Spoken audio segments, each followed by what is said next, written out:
Hey girl. Ki te whai au, ki te ao marama tihei mauru ora. Tuatahi nei, ngā mihi kauana ki te mana whenua, ko Ngāti Whātua. Tuarua, ka mihi mai o hāhau, ki ngā ahi kā o te kaupapa nei. Wai hoki, me mihi ka tika hau ki uku hoa mahi, ngā kiripuaki, kai runga no atu koutou. Me te kai kōrero atu, e matai tēnā koe e hoa. O tira kia koutou. Aku rangatira kua tai mai ki tēnei huihuinga, e whakarongo mai nā e tautoko ana tēnā rā tātou katoa. Basically, I was just thanking the organisers for putting me last. But hey, I get it, age before beauty.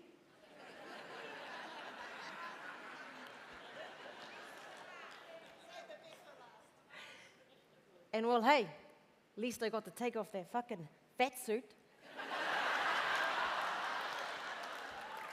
Nice one, Mick Dreamy, I got you. Ko Miriama te rangi Māori e tōku ingoa. I'm Miriama. I'm proud to be Māori. I'm also grateful that for about 150 years before I came along, my tūhaurangi tupuna had already carved a path rich in performing arts. So you could say my fate was already written, but most of it comes down to sheer stubbornness and bloody hard work. Mahi a te mahi. Heoi, I am here to talk about my acting career, some of the highlights, the challenges, and some tips to surviving this crazy-ass industry. Tip 1, never marry an actor. The banks won't touch us.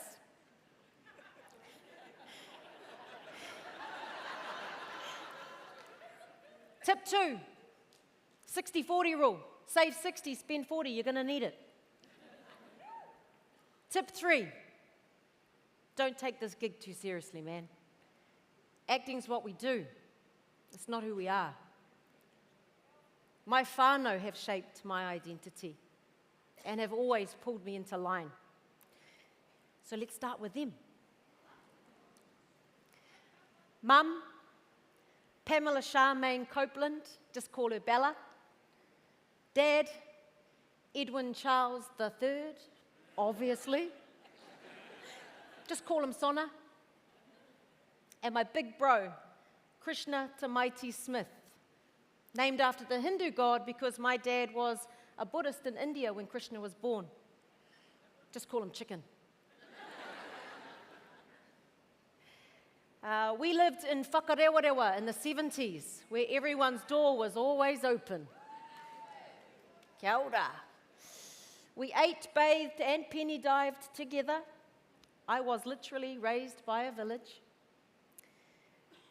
But when I was 4, the 80s called, and we were on the move for mahi. Dad was a psych nurse, Mum was a teacher, and we settled in Porirua.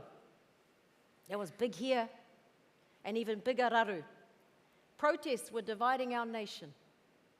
But despite institutionalized racism, Māori found megaphones. Auntie, eh? I started at Porirua East School, where the teachers butchered my name. From Miriama to Miriama to Mo.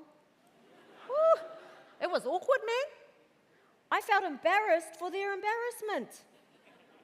So, just to keep the peace, it was decided that I would be called Millie. I even had a book character named after me, Millie Molly Mandy, my doppelganger, sort of. And thus began my acting career. I was now Millie Smith, To add to the confusion, people still asked, how Māori am I? A quarter, an eighth, a 16th, or a 32nd? And then Mum and Dad broke up. So I escaped into books and music. Tip 4, read, read, read. An actor's imagination is our superpower. When I was 6, I took up dancing, mostly for the dress-ups. Career highlight, I was a tomato. So glad I wasn't the asparagus.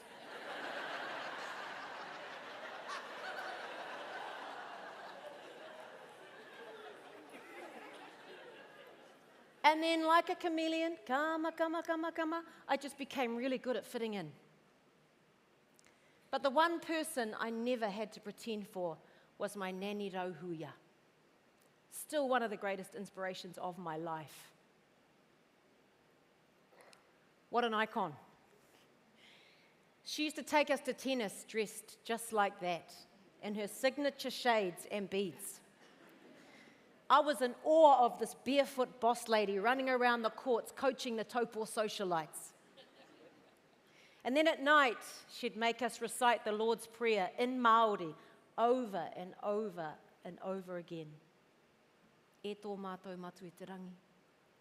She was of that generation that got punished for speaking Māori, and we were never going to carry that whakamā.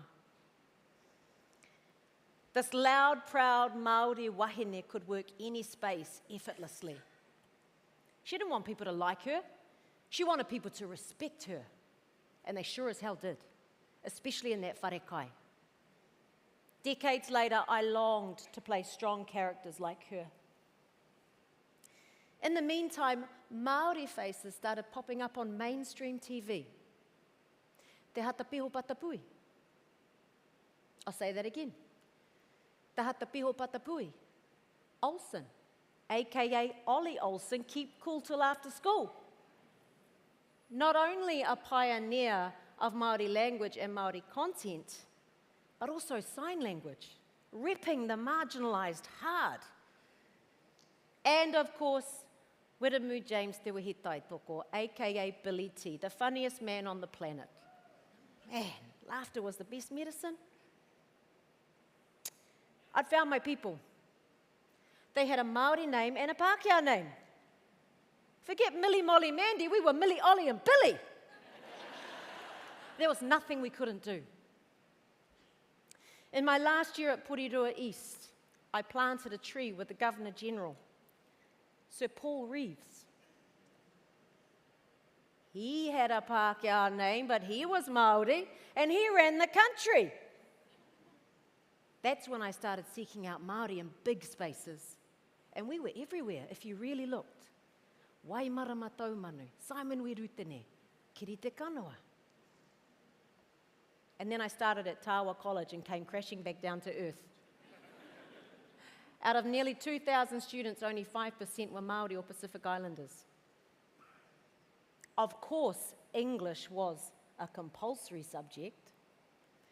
Māori, French and German were optional.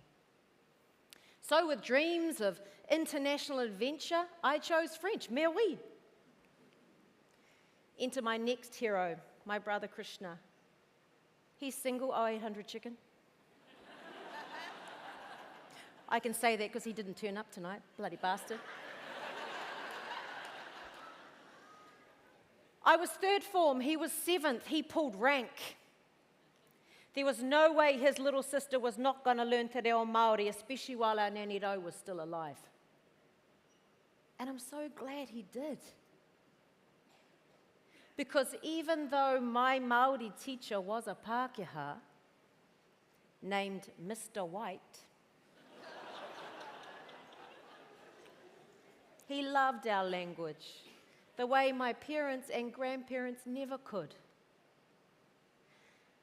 From then on, I enforced the use of my real name, Miriama te rangi Mārie, and put Millie Smith to bed for good. Even superheroes have to take off the mask and cape sometimes, eh? When I was 14, I got my first agent and headshots and went along to my first audition It was for Cadbury Rose's chocolates. And I got it. Sweet as. I had to crash my car into a wheelbarrow and then look at my driving instructor apologetically and hand him a box of Rose's chocolates. Thank you very much for the driving lesson. While I was waiting around on set, I noticed this dude drowning in a sea of chocolates. What are you doing? I'm making the hero box. The what? The hero box. That's what you're going to hand over in the ad. Oh. So, bro, what happens to the rest of the chocolates? Next day, I rocked up to school with a rubbish bag full of Rose's chocolates like Santa. Thank you very, very, very much. When the paycheck finally arrived, I couldn't believe it. I was sold. This acting gig is for me. Dad, acting's not a real job. You're going to university. I did a heap more ads, and then I finally got my first speaking role on a show called Mirror Mirror. I played the maid. Eat your heart out, J-Lo. I was the naughty friend of the cop's daughter on Shark in the Park. I didn't want to be the naughty friend. I didn't even want to be the daughter. I wanted to be the cop. Tip 5. Patience, grasshopper. Your time will come. Not at Tawa College, it won't. They did productions like My Fair Lady. Hello?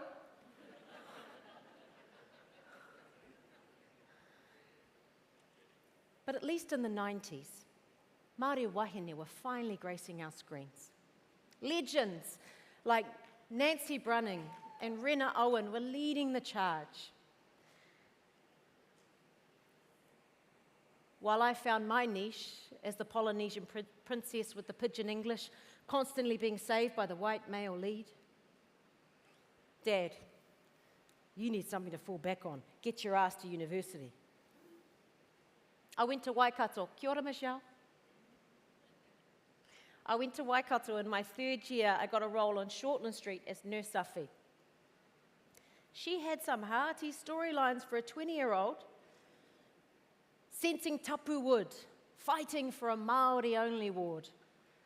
Whew, formula TV was freaky. I felt boxed in and restless. So while Miriama packed her bags and her visa, her passport, Nurse Safi shelved her nursing career and went back up north with her drug-dealing boyfriend. Hashtag life goals. Tip 6, travel the world, experience lots of cultures. Empathy is an actor's superpower too. No Facebook or smartphones back then. I had to send postcards home from places like France and Italy. Dad, I'm in a castle. Oh yeah? When are you graduating? Heka. The new millennium finally brought me home. Boom. Happy dad. Big productions started coming to New Zealand and Māori were in hot demand. Forget savages, we were exotic and we had an international audience. The challenge was, and still is, how to meet that demand while still ensuring we benefit. Well, tip 7. Is it 7? Who's keeping count? Tip 7. Say yes. Get at the table. At least you get to decide if it's kaanga piro or kumara. In 2001, I got a role on a show called Mercy Peak, and it really changed my mindset. Tim Balm and Jeff Thomas were on that core cast, but they were also the lead cops on Shark in the Park 20 years earlier. Penny drop moment. This could be a sustainable career. In your face, Dad?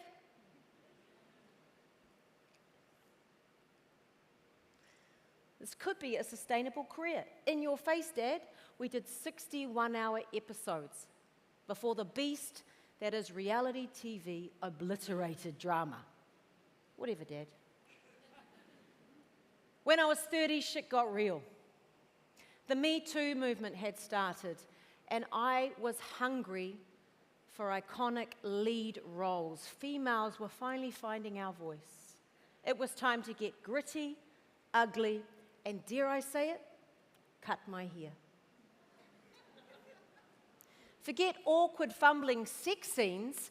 We now had intimacy coaches who empowered us through mutual consent and mapped out the noki. Imagine how satisfied we'd all be if that happened in real life, ladies. The world got woke. Black Lives Matter. Ageism, sizeism, orgasm, colorism. Forget vanilla, we want chocolate. With rainbow sprinkles. Self-tapes became a thing, and we could work and live anywhere. But back home, the acting pool was still small. And sometimes we would be auditioning for roles 20 or 30 years our senior. Tip 8. Hang on like a motherfucker, because eventually your peers give up. I had to laugh because Kirk Torrance gave me that, and I could hear his voice in my head, and it came right to me. Hang on like a motherfucker, because eventually your peers give up, Kirk Torrance. He's not wrong. Resilience is our superpower. With a loaded gun of imposter syndrome, we keep on going, when most of the time we're actors out of work that still need to pay the bills, raise a family, and look after our mental health. Without my whānau, there are no feeds. I couldn't work. I'm a mama to a 10-year-old boy and a 5-year-old dog, and it is no doubt the greatest role of my life, but often fueled by fear. What if I let them down? What if something happens to them? What if this is my last job? Tip 9. Take up juggling. Multitask.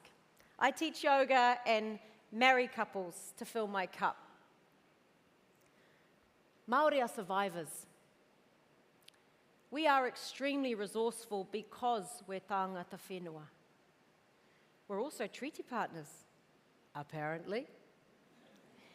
And the romance has gone from passive-aggressive to a little bit clingy.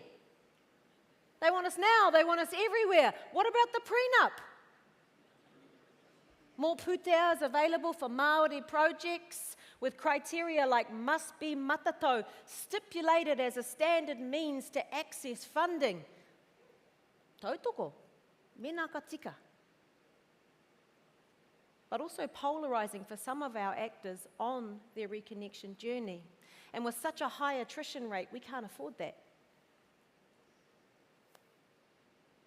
I never ticked the Mataoho box, by the way. I'm still figuring out if I'm a quarter, an eighth, a 16th, or a 32nd. But are we deconstructing the constructs or just reframing them? And who for? Constructive kōrero is the way forward, and the proof is in the steam pudding. There's more of us on the ground in HOD positions. Our reo has become the norm on set. Huri hia, kara whiua. And more jobs are being produced, written, directed, and acted by Māori. So I'm proposing toy leave. Kind of like maternity leave, where we get paid to upskill, create, and birth the next blockbuster. Taika's on board. Just got to ask Mr. Luxem. Last seen scratching his head at the intersection of Tūrangi, Taupo, and Rotorua.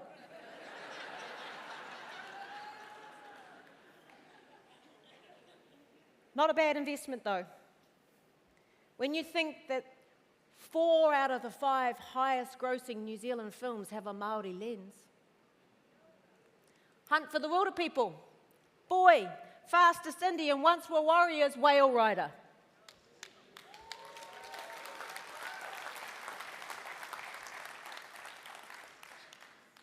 But what do I know? I'm just an actor getting paid to say this shit. Tip 10. Para i te huarahi. Carve your own path. Stay true to you. Unleash you on the world. But just know, like whakarewarewa, our industry is a village. And we do want to raise you. Ki tua whānau.